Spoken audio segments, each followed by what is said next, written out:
Hi, this is Dustin with Dustin's Dollars. Today I'm going to be talking about Tellurian, specifically about their financing process and my take and my opinion on what I think is going on right now.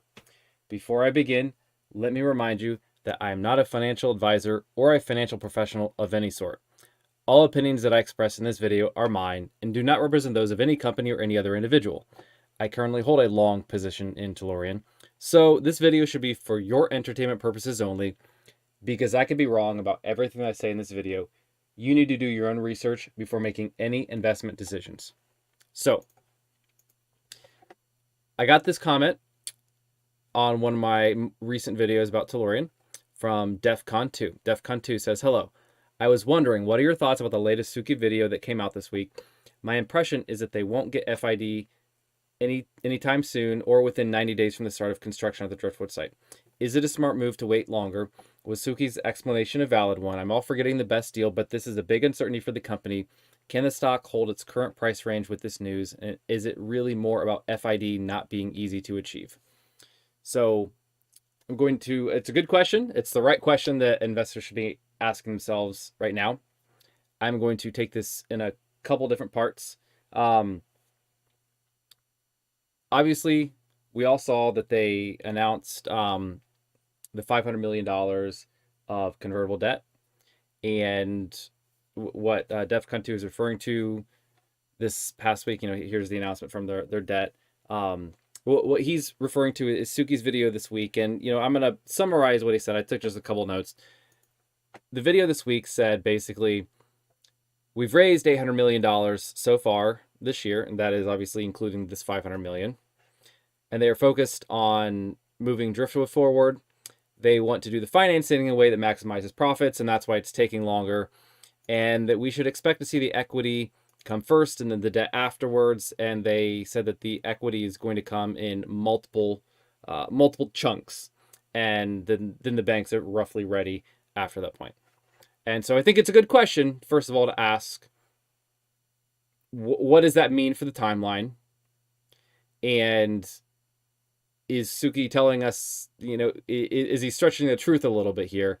And I'm going to take this in a couple parts, right? I think for the timeline, the way that I see this is they've shifted this, and it makes sense. I'm going to explain why I think this makes sense, but they shifted this from viewing financing as the prerequisite to start the project as then just another piece of the project. And I think about this more. I think what they're saying, and they're not really saying it in these particular terms, but this is the way that I'm interpreting it, is that, of course, we already know that they started construction, a very small, chunk of the project. But I think they're thinking about this in terms of project management, right? In project management, you have the concept of, well, I can map out all the things I need to do, and then I can say which pieces depend on which other pieces. And then once I have the sort of representation of all the things I need to do to my project, I can figure out which things are on my critical path, right? And that critical path is what tells you, your chain of dependencies that's going to take the longest out of everything in your project. And the way that I'm interpreting what they say is to look at the project in a way to say, hey, if financing is not something that has to happen before we can start the project, and it's just one more thing that we need to do in the project, which pieces here really depend on financing? And to go even further, financing is not necessarily just one thing. Financing can happen in increments, as we've already seen. They get some financing just from their at the money offering. They get some financing from the debt offer, the debt offering that they have, the Telzi, that, and then sorry, I'm stumbling over words here. I apologize. And then they now have this 500 million offering of the senior notes, and that's one more chunk of financing. And there's going to be more in the future. And so the question is, this question that I ask myself is, okay, so now they just got more financing. Did this materially help their project, right? Did this actually unlock something else to be done in terms of, did something depend on getting $500 million in their pockets, although not necessarily the whole project? Because if you think about this in terms of, well, I have to do a bunch of things, in order to complete the project, and all of those cost money. Maybe it suffices to not have all the money up front, right? If you say that's what I think would be a traditional process and traditional final investment decision based process, where you'd say, well, let's line up literally all the money we're going to need for the next 4 years. Great. After that point, then we can start the project. But if instead you think about it in terms of, well, I only needed, let's say, $200 million to get started, to do the first initial site preparation.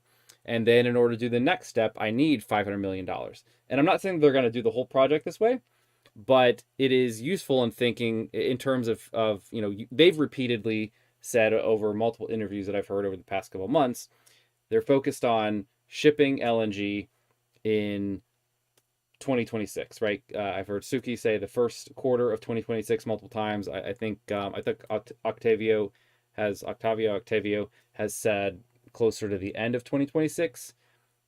Regardless, if they're thinking about this in the way of how can we hold to our goal, let's just take the first quarter of 2026. How can we make that happen, right? And you work backwards from there, and you say, well, in order for that to happen, we need to start site prep in April of 2022. We need to, and this is where this is my speculation here. We need to, put in the order to Baker Hughes for our turbines in April of 2022. We need to pay for that in, let's say, June of 2022. And this is pure speculation on my part because they did not say this. But if you do read their initial press release when they were starting construction, there's one sentence at the end of this press release, or near the end, that says, Bechtel's first activities include demolition, civil site preparation, and construction of critical foundations. I could probably make this bigger so you can read it a little better. And this is where what I think is interesting, and Baker Hughes will progress manufacturing 2 of the natural gas turbines required for phase 1 of the project. And I believe, but I am not sure, again, I'm not an LNG industry insider, I wish that I was, for the purposes of this discussion. But I believe that those are the long lead time, or some of the long lead time pieces of equipment that they need to get put in these orders so that Baker Hughes can make those and that they can keep the project on schedule. My speculation here is,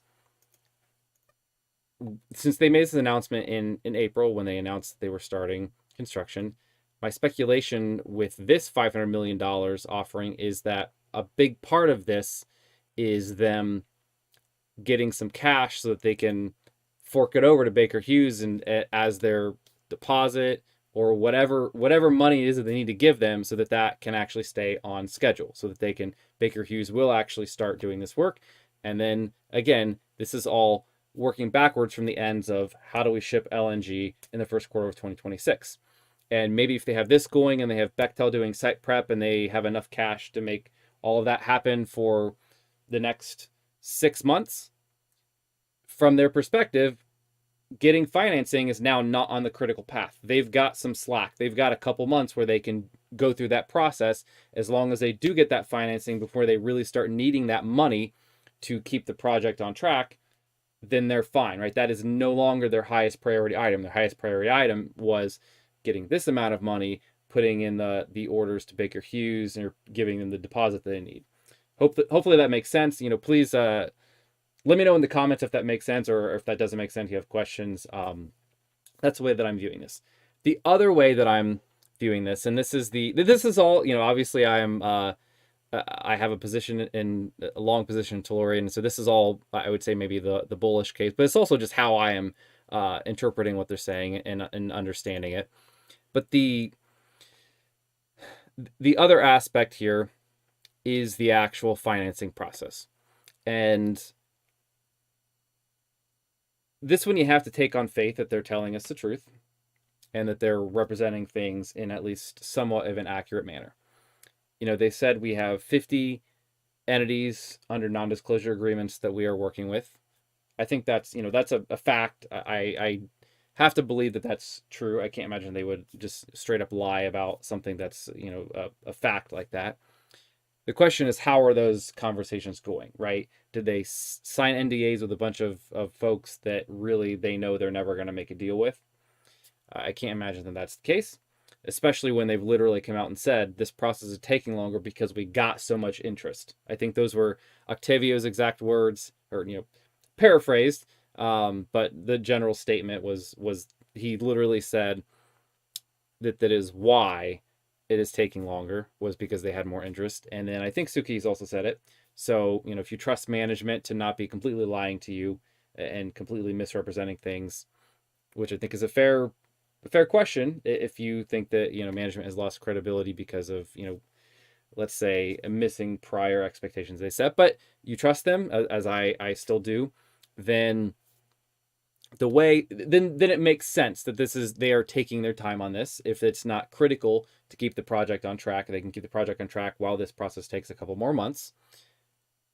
I have to imagine that what they're doing is they're actually negotiating every party, getting a little further, and playing hardball, and letting certain parties of those 50 drop off as they say, nope, sorry, you're driving too hard of a bargain, we're going to walk away. And they say, well, that's fine. We still have, they go from 50 down to 40, from 40 down to 30, right? As they really try to eke out that very best deal. And that takes time. And I think that's plausible. Maybe call me naive, perhaps, maybe you disagree. That's fine. But it makes sense that's, how else are you going to go from 50 down to the group that you need, which I think is probably more like, from the bits that I've read and understand, they don't need 50. They need probably more like 10 or so, to get roughly the size of investment all these folks would want to do. Who knows the actual size, but I have to imagine that they don't need 50 different entities to invest. Could all come from, 2 entities, who knows. But the point is, how else are you going to get down? Because you really have to try to reach a deal before you really know how good of a deal you can get from someone. And that process just takes time, right? You keep making it, sort of going further and further until you play hardball and get some folks to drop off and try to meet in the middle. And that's where you finally find it and say, hey, we've got the best deal that we can get. And that process takes time. And they, again, I think when they say we're not rushing it, I translate into back, my interpretation of where this fits in the overall, dependency graph of all the things that need to get done in order to ship LNG in 2026. Just when they say we're not rushing it, that means this isn't on the critical path anymore. And it's not on the critical path right now. And we have, a couple months before it will be. So that gives us time to just work through this process. Again, that is all sort of the bull interpretation. The bear interpretation would be, if you don't believe management, or, you just think they haven't met their prior expectations that were set when they said, hey, we think we're going to close the financing, in Q2. Although I think they've always, I don't recall exactly what they said. I mean, I think they're probably past. They certainly haven't shown the progress that they implied they were going to have by this point. I think that's true. And, if you want to say that the management has lost credibility, you don't trust them anymore, like that's, I think, a valid case. I think that is the bear case, right? The bear case is this is such a positive macro environment. If you wanted if it was so easy to get the financing, why haven't you done it yet, right? And I think that's a valid criticism. And part of this comment here, part of this question from DEFCON 2 was, can the stock hold its current price with this news? And I wanted to address that part of this, question last, because, I do want to separate a little bit the company versus the stock. And the thing is, with the stock, there's just massive uncertainty, right? Because I think there's a plausible bear thesis here. I think there's a plausible bull thesis here. And you see this where you have a bunch of people who are holding the stock and saying, like, look, the potential in this is huge, and the odds are pretty good.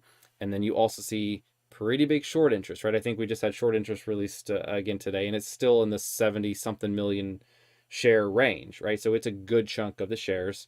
And there's obviously lots of people who are betting against the stock, and so you have this major uncertainty, and really only time is going to let us know for sure, right? I think the stock is going to move around as people change their opinions on how strong their conviction is that actually, it's going to go down or that it's going to go up. So uh, who knows what's going to happen with the stock, right? They've put this in this, by starting construction, by now taking on debt, they're in a very precarious situation, to where it's really, really high risk at this point. But again, there's another perspective that you can look at it and say that's actually not so high risk. So I know that's actually not helpful, but I think it really just reflects that there's a lot of uncertainty, and therefore, the stock is going to be pretty volatile. So, all right, that is everything that I wanted to cover today. Where did my mouse cursor go? There we go. So thank you very much for watching, and have a good one.